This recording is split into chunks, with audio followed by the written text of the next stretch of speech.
Morning and welcome to our live stream. Ashes to Rubies, Monday morning. Whew, it's on like Donkey Kong. My confession today is that I relived our youth. Was it Be Youth?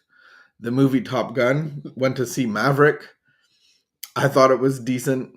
Some other people the younger people that were sitting beside us. Yeah, don't take people that are in their 20s to see it with you. No, they're annoying. If you're not in your 20s.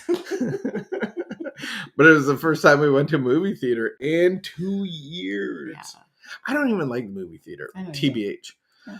I prefer to wear what I want, lay on my couch, watch the TV that we have. No, you don't. Yeah, but you don't even watch TV. You can rent any movie, though, nowadays. You don't even really like to watch TV or movies. That's true.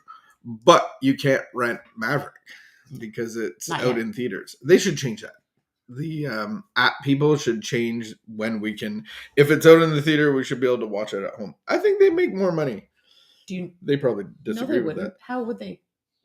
Because I still rent it at home. No, you could have rented it at home. Or that we couldn't have. No, we could have. It just would have cost us $26.99. They know how to make money. Those people. I thought it was good. I thought the storyline was decent. The acting was good.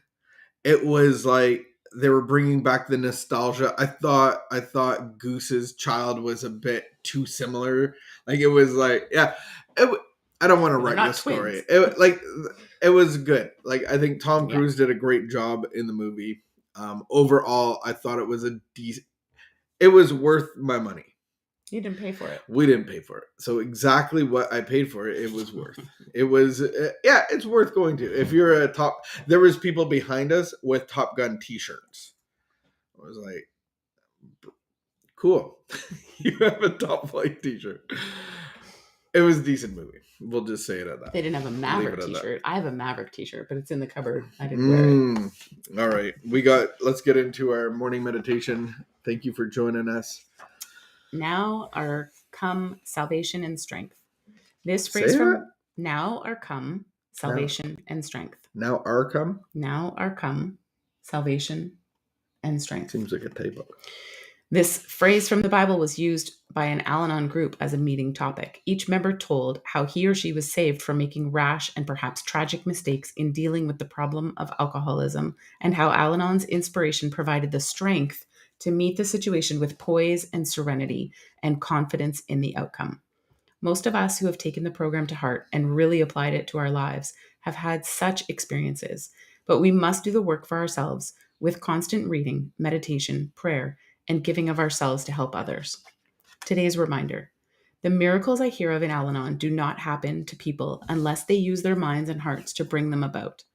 Freely shared experience, strength, and hope are at hand to save me from discouragement and confusion. Do I want this help? If I do, I will use a spiritual pattern of living for the solution of all my problems. Quote, I soon learned after a number of lapses that Al-Anon didn't just mean an evening out, listening to a podcast and listening to a speaker and forgetting the whole thing until the next meeting. It's an everyday program that nobody else can work for me. Anonymous quote. It's an everyday relationship that no one can work for you to even further that. When I think salvation, what do you say? What do you hear? Well, we come out of the church, so we think of a prayer that you pray and you are saved from everything that you've done in the past. Yeah, I think the word when I hear the word salvation, I think save.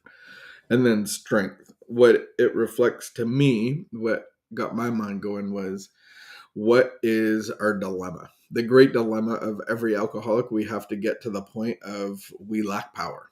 So if this applies to me, and the qualification is on page 44, if when I want to entirely stop drinking, I can't. And when I drink, I have little to no control over the amount I take, I may be alcoholic. Which only a spiritual experience, a spiritual life, the power of God will set me free from. And so the next page, it talks about our great dilemma. The great dilemma is that I don't have power. And so when I think it's a good title of like even biblically going like I don't have power to save my life. I have no power over alcohol addiction, the relationship, whatever it is. I have no power over it. And then inside of me is a train wreck. And so I need to be saved from myself. And I need strength and I need power. And I only get that from God. And it's good how they at the end of it just says this is a daily relationship. So I have to nurture that relationship through prayer, meditation, fellowship with other believers, other people that are sober, helping others, passing on the message. It's a daily thing. Learning how to do the work for ourselves, and not just like showing up and relying on other people to give us like what we think we need. Can't save yourself. Anything else? No, I don't think so. I think that the piece, what do I want to meditate on for today? I think that maybe it doesn't just happen. It's intentional. Can't rest on my laurels. Getting God's saving grace is a daily thing, and getting his strength to overcome all of my problems is a daily thing. Am I doing that daily? Do I have problems that are of my own making? And then if I do I have the relationship with God that I think I have? So if I think I have a relationship with God, there's some like evidence that I could look for in my life that would tell me that I don't. And so I actually saw a list of things like the other day. I was like, oh wow. It basically was saying, if you have difficulty in relationships, if you have anxieties, if you have money trouble, if you have all these things, you don't have the relationship with God that you think you have. And if you want to further that list, on page 52 of the big book of Alcoholics Anonymous, it's called the bedevilments. And that is really, those are signals that I don't have the strength and salvation of God that I think I might have. Page 52. Go there. All right. Keep the peace. Be of good behavior. We will see you throughout the week. Come and say hi to me at the Booch Pit. I'll pour you a coffee or a booch.